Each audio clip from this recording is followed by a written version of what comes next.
Ya, selamat berjumpa kembali saudara-saudara sekalian. Untuk yang kedua kalinya saya memberikan tanggapan kepada diskusi yang berlangsung antara Pak Doditang dengan Ibu Cece.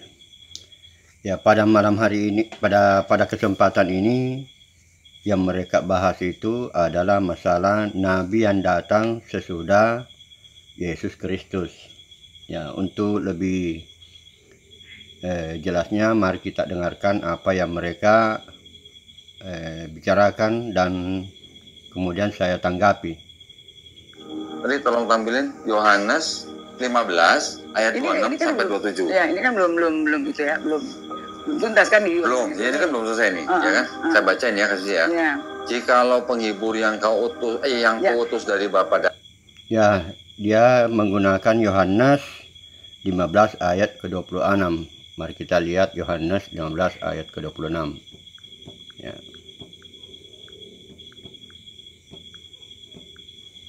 Ayat ke-26. Ini jika penghibur ya, ini yang jadi sebenarnya ini intinya pada kesempatan ini Pak Doditang ingin menjelaskan kepada umat Islam maupun umat Kristen bahwa Nabi Muhammad dinubuatkan di dalam Perjanjian Baru. Tapi ini kan salah satu bentuk tafsiran dari Pak Doditang, karena dia sekarang sudah ada di Islam. Ya, sementara Ibu Cece masih di Kristen, tapi dia sudah percaya bahwa Allah yang mengutus Nabi Muhammad, bukan Yesus. Ya. Sebagaimana diketahui kalau di Perjanjian Baru Tuhan Yesus mengutus rasul, ya 12 rasul atau 70 rasul. Jadi saudara-saudara sekalian, saya menilai bahwa Ibu Cece ini masih korban terjemahan. Demikian pula Pak Doditang ini berbicara di dalam situasi terjemahan. Ya. Jadi saudara-saudara sekalian, yang perlu diketahui bahwa di dalam Perjanjian Baru tidak ada istilah Allah. Yang ada di Perjanjian Baru itu adalah istilah Theos dengan Kurios. Ya, mari kita perhatikan ini ayat jikalau penghibur ya. Jadi ini saudara-saudara sekalian, jikalau penghibur yang akan kuutus. Nah, ini ada masalah karena ini terjemahan TB. Terjemahan TB itu saudara-saudara sekalian, kalau kita baca TB, terjemahan baru, itu orang cenderung Trinitarian. Tetapi kalau kita membaca terjemahan ILT, Indonesia Literal Translation, itu orang cenderung menjadi Unitarian. Mari kita lihat terjemahannya secara yang lain ya. Banyak terjemahan sini yang bisa kita lihat.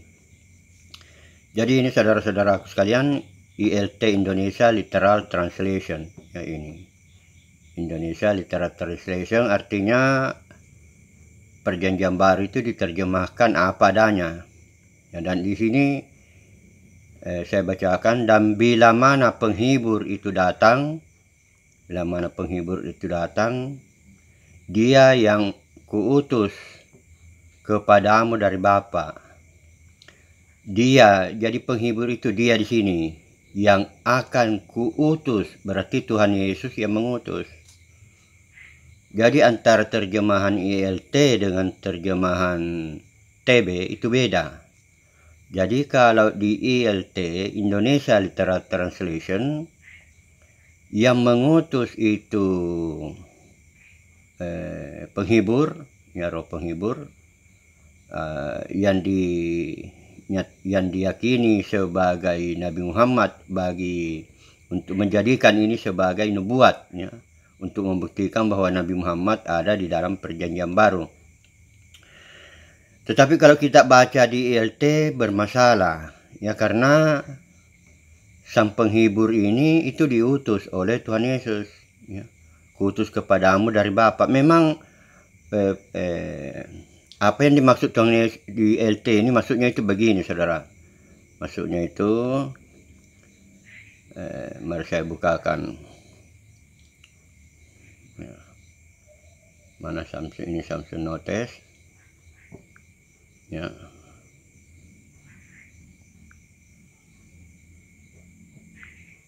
Ya, saya tuliskan dulu.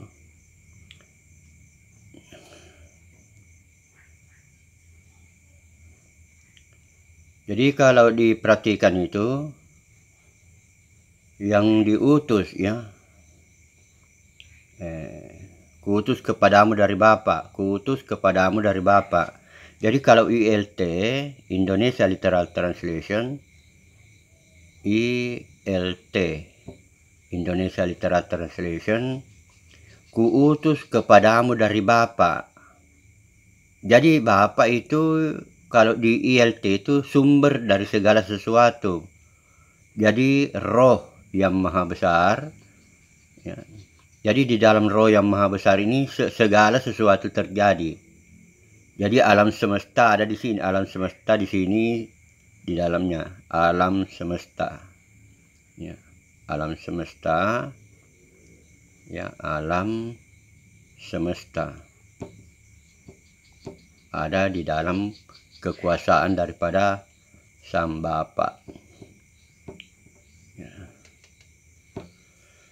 Jadi saudara-saudaraku sekalian, yang berasal dari Bapa, ya, jadi Roh Kudus itu, Roh Penolong yang lain itu memang berasal dari Bapa, dari Tuhan Yesus yang mengutus, ya, dari roh, dari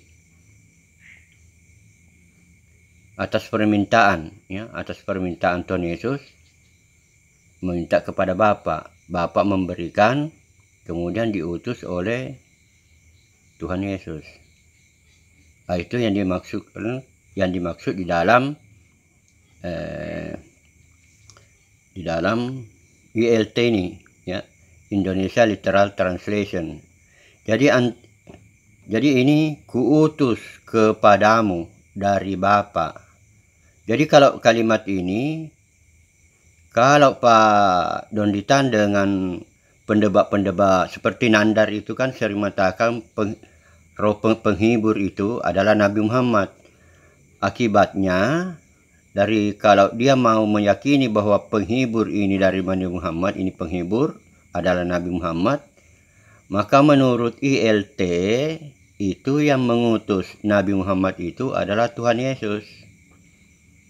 Ya, berdasarkan ini. Nah, sekarang kita lihat di Codex Byzantium. Kita lihat di Codex Byzantium, ya. Jadi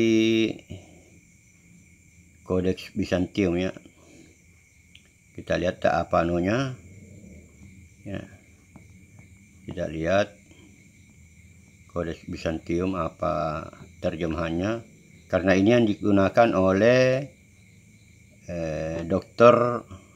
Purnomo, Jonathan Purnomo, ya. Jonathan Purnomo menggunakan Codex Byzantium yang bisa kita lihat di sini,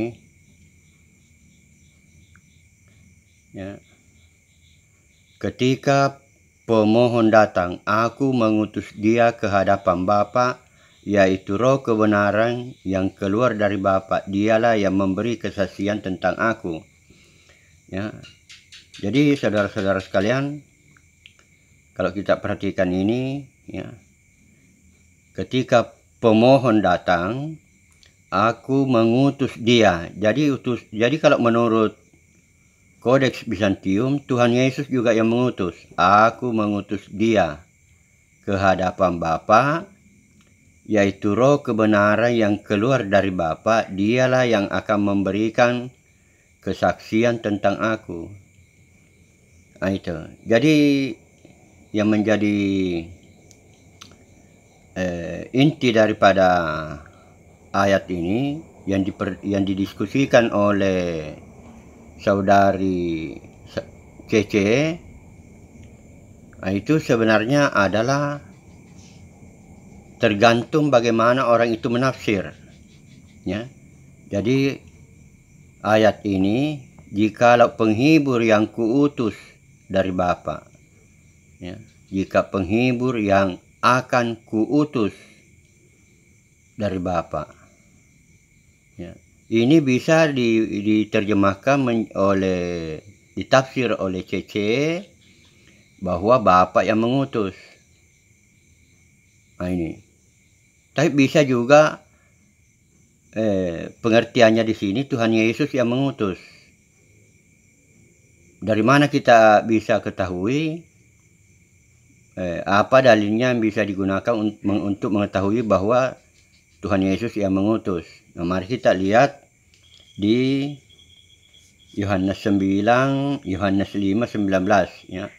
Misalnya Yohanes 5, 19. Kita lihat Yohanes 5, 19. Mana Yohanes? Yohanes 5 ayat 19. Ayat 19.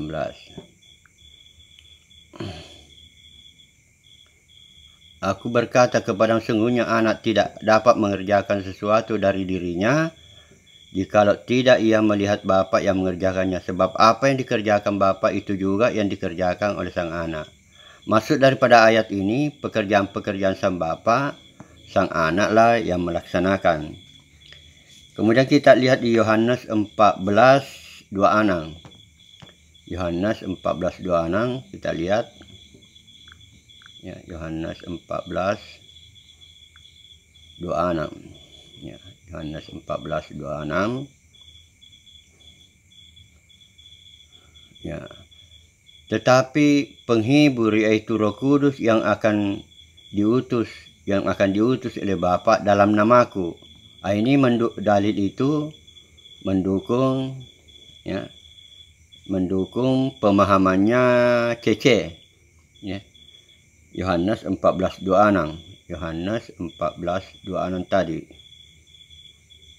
Yohanes 14, 26. Ya.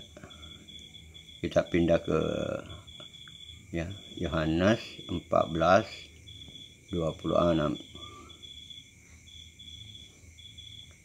Nah, dalil ini mendukung pemahamannya Cece bahwa Bapa yang mengutus, atau karena mereka berdua ini menggunakan istilah Allah, dia ingin memahami bahwa Allah yang mengutus Nabi Muhammad, ya.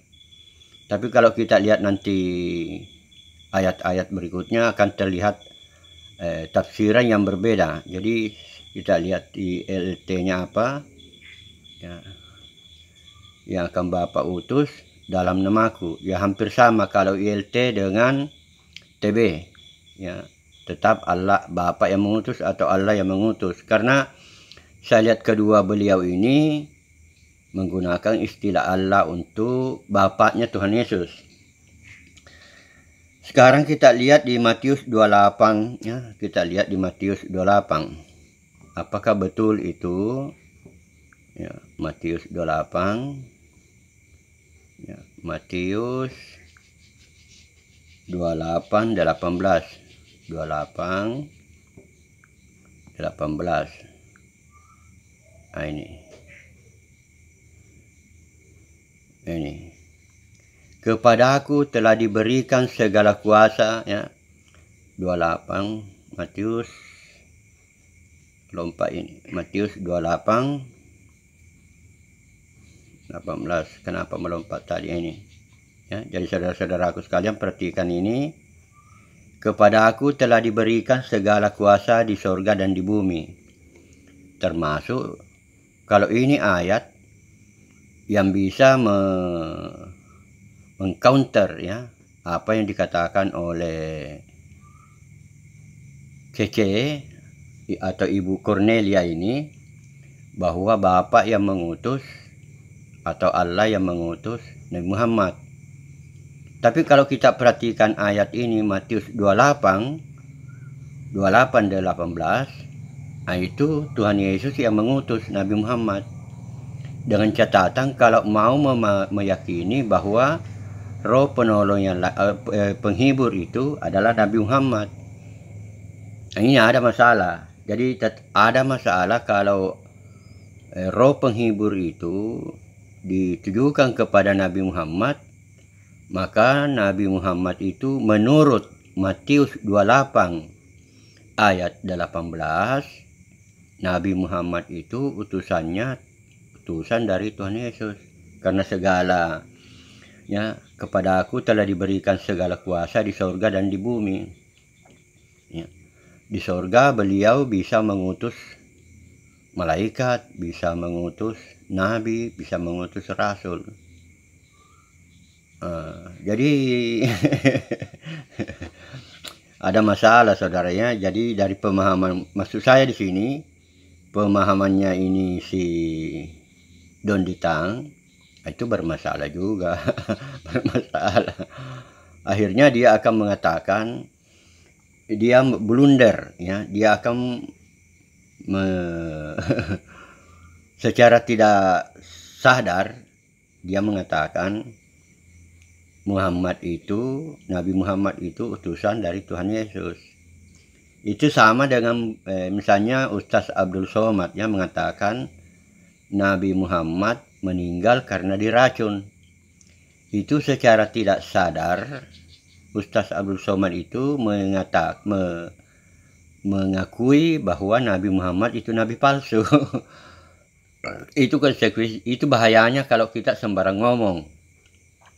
Itu bahayanya. Sama dengan Buya Syakur. Buya Syakur tidak mau mengakui bahwa Nabi Muhammad itu buta huruf. Jadi Buya Syakur itu secara tidak langsung ya, secara dia tidak sadari bahwa dia membatalkan nubuatnya Nabi Muhammad di dalam perjanjian lama ya, terkait dengan buta huruf. Jadi pemahaman-pemahaman di dalam dunia Islam, ulama Islam itu berbeda-beda. Jadi kasus-kasus yang ada di perjanjian lama dan perjanjian baru itu ada juga di Al-Quran di antara para ulama. Kasus-kasus yang diperdebatkan bapak-bapak gereja yang dulu, kasus-kasus bagaimana itu, apakah Yesus itu Tuhan atau bukan Tuhan, persoalan yang seperti itu juga ada di Islam ya. Misalnya apakah Allah di Al-Quran itu sifat-sifatnya. Jadi kalau di dalam Al-Quran, saudara-saudaraku sekalian ya, sifat-sifat Allah di dalam Al-Quran ya. Ini kalau di dalam Al-Quran ya, di dalam dunia Islam, atau ulama, menurut para ulama, menurut para ulama ya, menurut para ulama ada perdebatan di antara para ulama terkait dengan sifatnya. Sifat, apakah sifat Allah itu yang bersama-sama dengan Allah tetapi bukan Allah. Ini kalau Asy'ari. Jadi sifat Allah bersama-sama dengan Allah tetapi sifat Allah bukan Allah.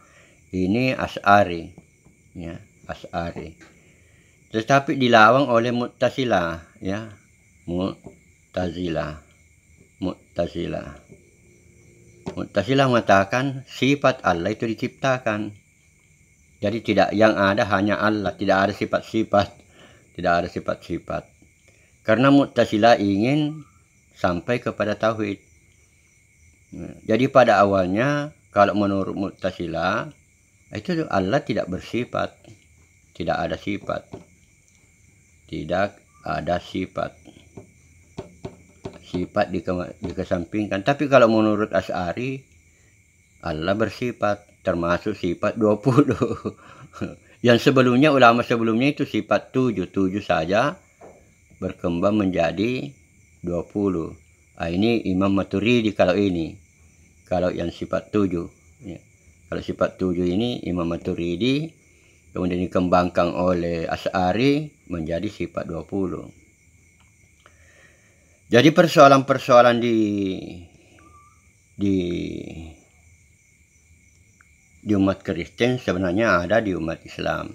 Ya, kita dengarkan lagi apa yang akan dia bahas. Jadi berdasarkan Matius 28, jadi ingat berdasarkan Matius 28 18 sampai 20, kalau roh penghibur itu adalah Nabi Muhammad, maka Nabi Muhammad itu utusan daripada Tuhan Yesus. Utusannya Tuhan Yesus. Itu salah satu tafsiran. Ya. Sementara Pak Donditang ini dengan Cece tafsirannya lain. Ya, tafsirannya lain. Yaitu roh kebenaran itu keluar dari Bapa, ia akan bersaksi tentang aku. Iya. Ya. Tadi di ayat berapa itu? Jikalau penghibur yang akan kuutus tadi sini juga, Kodoni nggak notice ya? Notice. Di mananya? Ada yang kuutus. Nah, iya. Itu kan kuutus itu, nah itu lalang. Oke. Nah ini jadi ada perbedaan, ada kontradiksi nih. Iya, ini lalang kuutus. Jadi di sini kan menunjukkan Yesus yang utus kan? Iya, bukan betul. Allah yang. Ya, mari kita lihat lagi 15 doa ya. Yohanes 15 doa. Yohanes 15 ayat ke 26. Ya. Jikalau penghibur, ya, jadi saudara-saudaraku sekalian, jadi kalau perlu dibaca baik-baik, diperhatikan baik-baik ya. Jadi dalam TB, terjemahan TB, jikalau penghibur yang akan kuutus,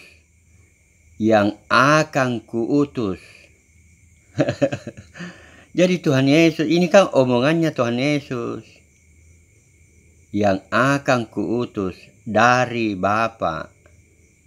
Nah, dari sini saja sudah bisa berbeda tafsiran. Kalau menurut Donditang ini, dengan Cece sang Bapa yang mengutus. Karena dia ganti ini Bapa dengan istilah Allah. Padahal di sini akan kuutus, ini kuutus. Tuhan Yesus yang mengutus. Ya, memang Roh Kudus itu dari Bapa. Jadi seandainya saya pisahkan begini. Kan memang ada juga ayatnya bahwa Bapa itu mempunyai hidupnya sendiri. Bapa kan roh, Bapa itu roh, ya. Bapa itu roh. Kemudian Tuhan Yesus. Ini kalau dipisah, ada ayatnya bahwa Bapa terpisah dengan anak, atau terpisah dengan Adonai. Ini El, ya, El atau Bapa, sedangkan ini Adonai. Ya. El Adonai. Sekarang ada Roh Kudus. Ya, ada roh penghibur. Roh penghibur itu dari sini memang. Roh penghibur dari sini. Roh penghibur. Atau ya roh penghibur. Ya, roh penghibur. Tetapi yang mengutus roh penghibur ini adalah Tuhan Yesus. Roh penghibur memang dari Bapa, tetapi yang mengutus adalah Ya, yang mengutus adalah Tuhan Yesus. YHWH. Karena sekarang ini setelah naik ke langit, Tuhan Yesus menjadi YHWH. Jadi saudara-saudara sekalian, pemahaman yang seperti ini memang saya juga akan dikritik oleh kalangan seperti pendeta Yakub Sulistyo. Karena kalau Yakub Sulistyo, Adonai itu yang Bapa, ya, YHWH yang Bapa. YHWH, Yahweh sama dengan Bapa. Nah, itu kalau pendeta yang lain. Tetapi setelah saya pelajari baik-baik, kalau saya sepakat dengan Romo Daniel. Jadi Romo Daniel itu, ya, Daniel itu lain Adonai. Lain Allah, lain Tuhan. Jadi lain Allah, lain Tuhan. Ya. Lain Allah, lain Tuhan. Jadi lain lain Adonai. Ya. Ini Allah, ini yang Tuhan. Ini yang disembah Musa. Ini yang disembah oleh Musa. Musa sujud ke sini. Sebab tidak pernah ada orang bisa sujud ke Bapa. Tidak ada. Karena Bapa itu terlalu besar. Tak terjangkau oleh pengetahuan, tidak pernah dilihat, tidak pernah berbicara. Sedangkan yang dilawan Musa berbicara itu Tuhan atau YHWH. Jadi penggunaan huruf besar di sini sebenarnya tidak terlalu penting, ya. Misalnya Adonai Elohim ditulis huruf besar semua. Nah, itu bisa saja tidak ditulis huruf besar semua kalau kita sudah mengerti. Biar ditulis dengan huruf kecil, ya, biar ditulis dengan huruf kecil begini. Ini huruf kecil, ini saja huruf besar. Nah, itu kalau orang sudah mengerti, tidak ada lagi penggunaannya itu Tuhan huruf besar, Tuhan huruf kecil. Tidak ada lagi. Ya. Jadi L ini sama dengan Bapa, ya. Di sini juga sama dengan Bapa. Kalau Adonai Tuhan, di sini sama dengan Sang Anak.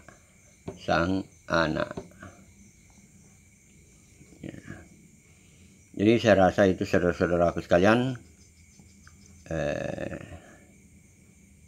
yang bisa saya sampaikan, ya. Jadi Yohanes 15 ayat ke-26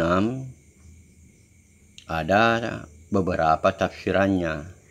Dan kalau ditafsir bahwa roh penghibur itu adalah Nabi Muhammad, maka bisa ada yang bisa menafsirkan bahwa termasuk saya, ya,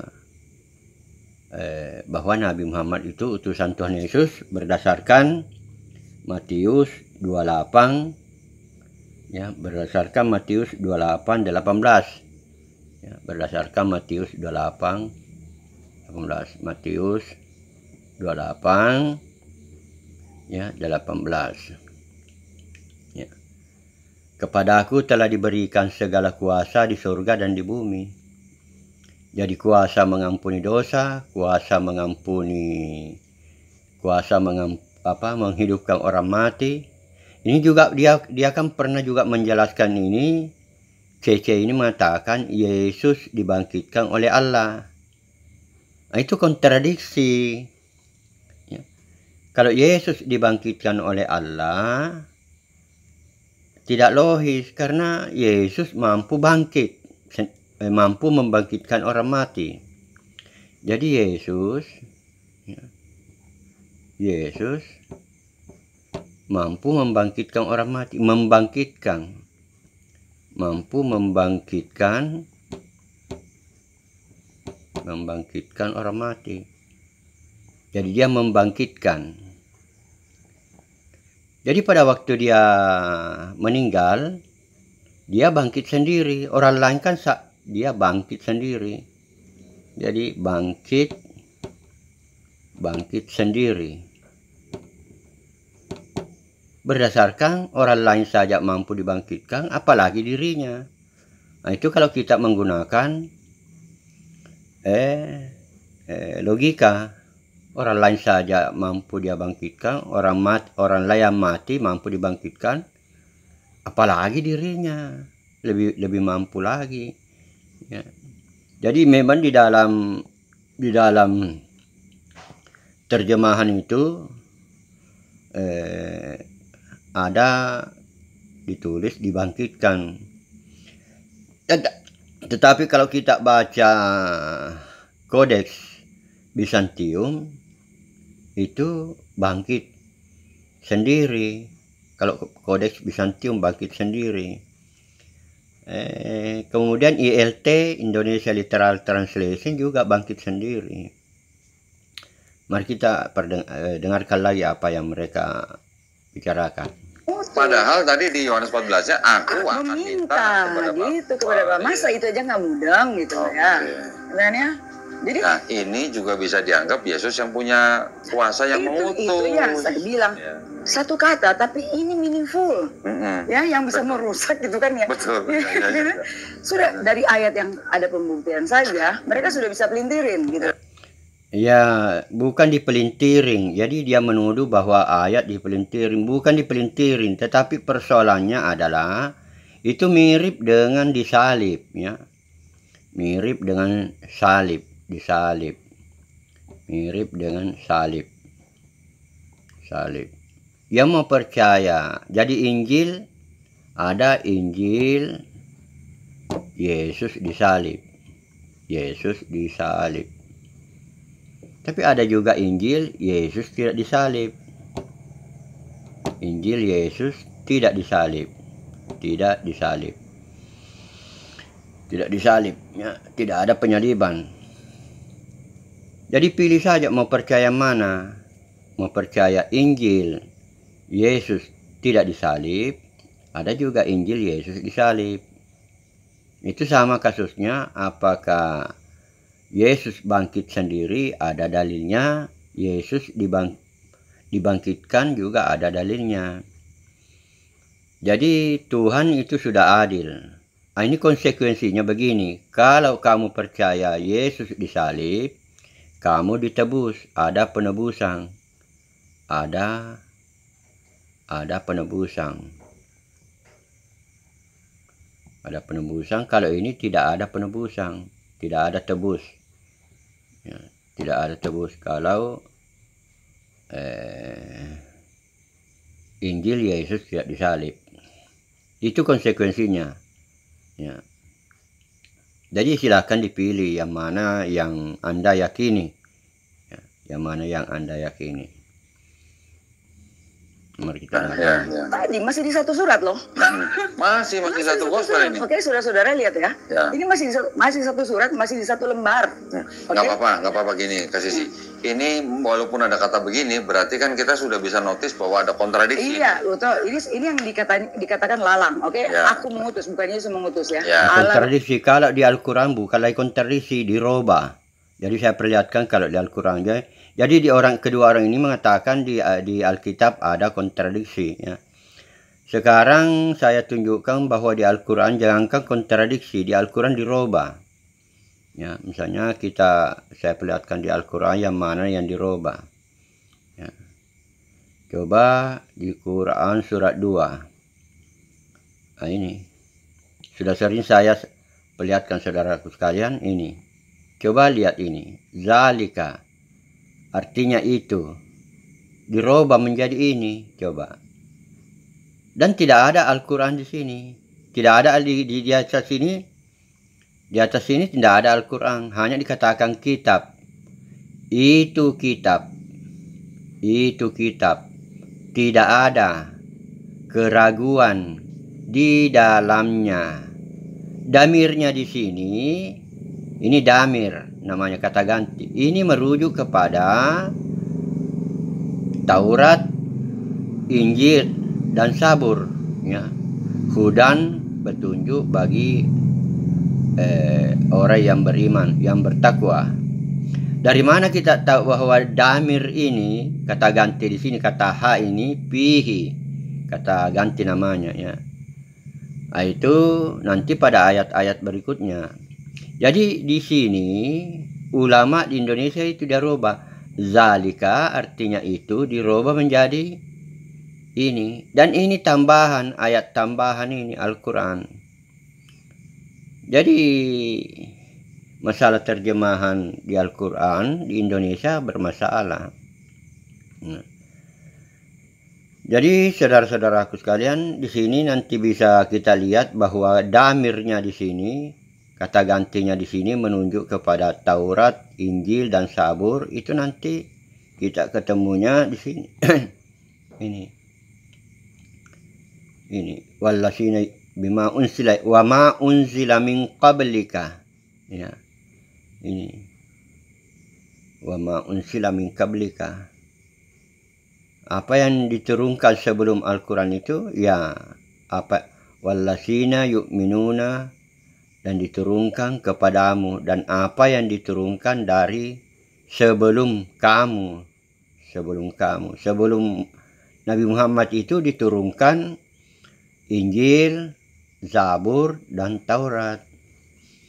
Nah, itu. Jadi di sini jangan diganti karena ada penjelasannya di ayat Al-Quran. Di ayat berikutnya ini jangan diganti di sini menjadi ini.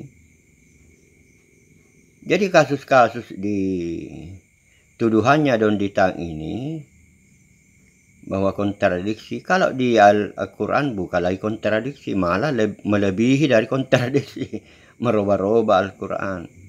Ya. Dan bukan hanya ayat itu, masih banyak ayat yang lain yang dirubah-rubah oleh ahli sunnah wal jamaah, demikian pula ditambah-tambahi dan dikurang-kurangi. Ya, ada yang ditambahi, ada yang dikurangi.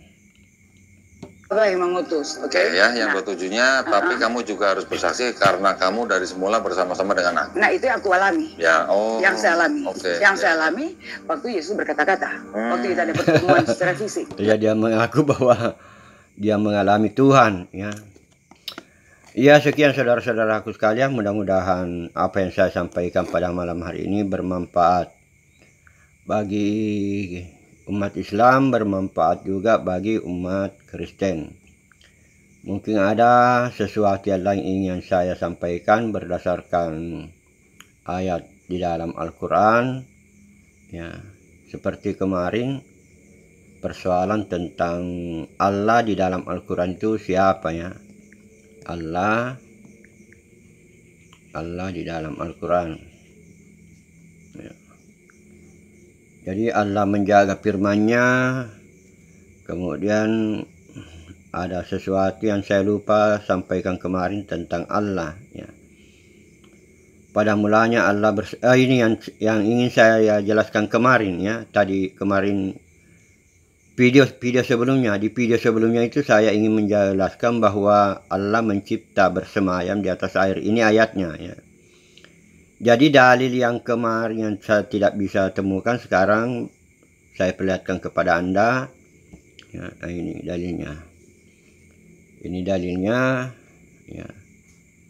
Wahwa, dan dia seorang laki-laki, ya, dan dia seorang laki-laki, allasi yang halakas samawat. Ini mirip sekali dengan Injil. Bahwa Tuhanlah yang bekerja menciptakan langit dan bumi, bukan Elohim, ya. Jadi pada waktu penciptaan langit dan bumi di perjanjian lama itu, saya buka perjanjian lama, ya, Matius, misalnya Kitab Kejadian, ya, Kitab Kejadian.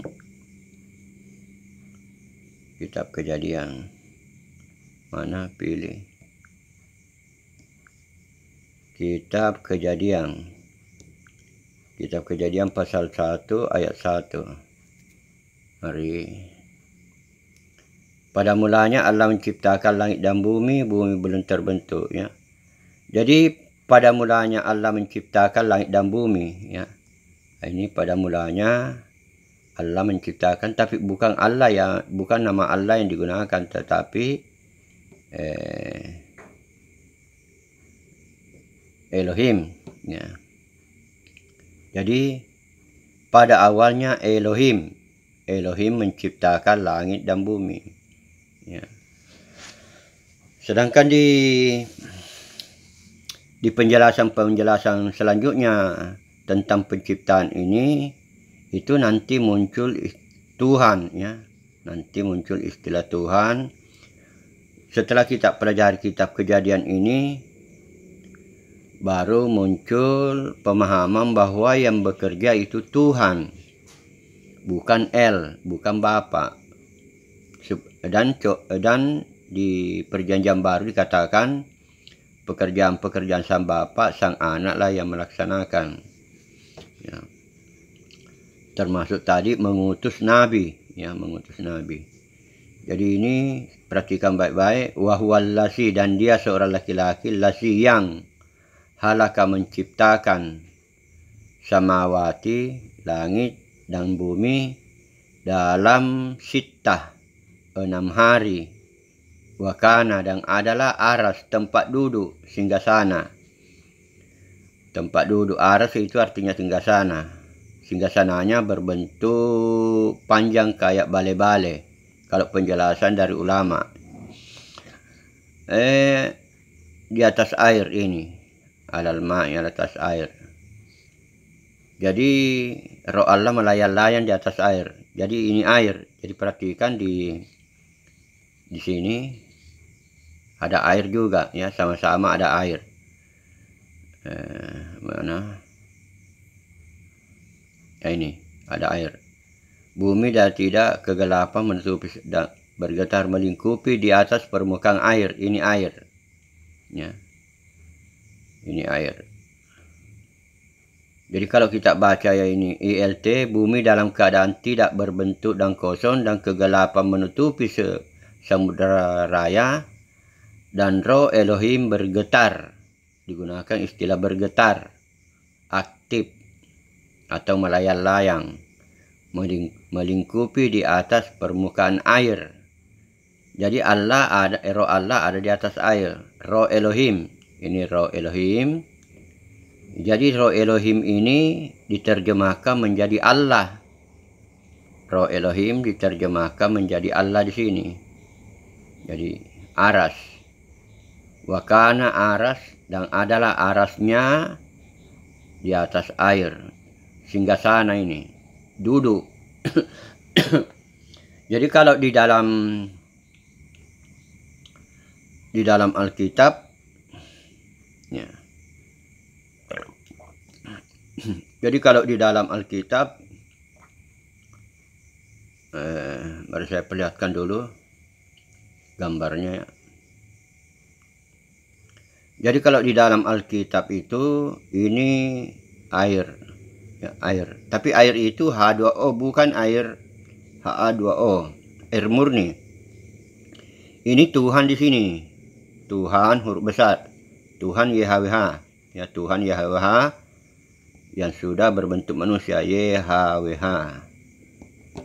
Nah, ini yang menciptakan langit dan bumi. Sedangkan kalau di Al-Quran ini air, samudera air. Jadi bumi belum ada, bundar-bundar, belum ada.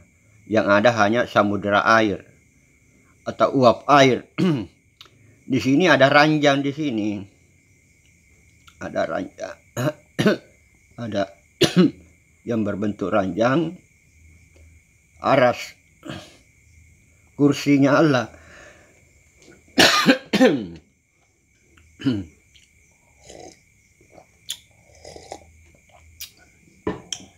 Kursinya Allah di sini ada Allah duduk.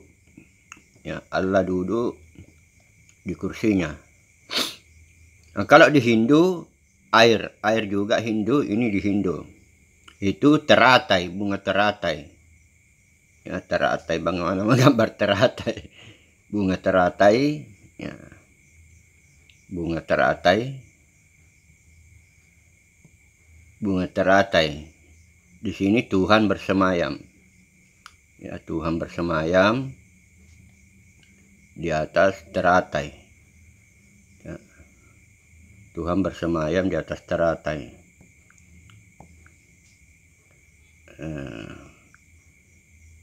Ya, jadi ada Tuhan Kalau di Hindu ya, kalau di Hindu ada Tuhan di sini bersemayam di atas air, duduk di atas air, duduk di atas teratai.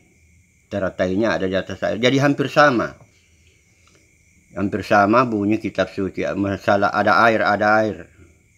Tapi tentunya yang paling tua ini, informasi yang tertua adalah ini dari Hindu. Ini Hindu, ini Islam, Al-Quran, Islam, ini Alkitab, ya, Alkitab. Kalau ini Al-Quran, kalau ini kitab Hindu, ya, ini Hindu.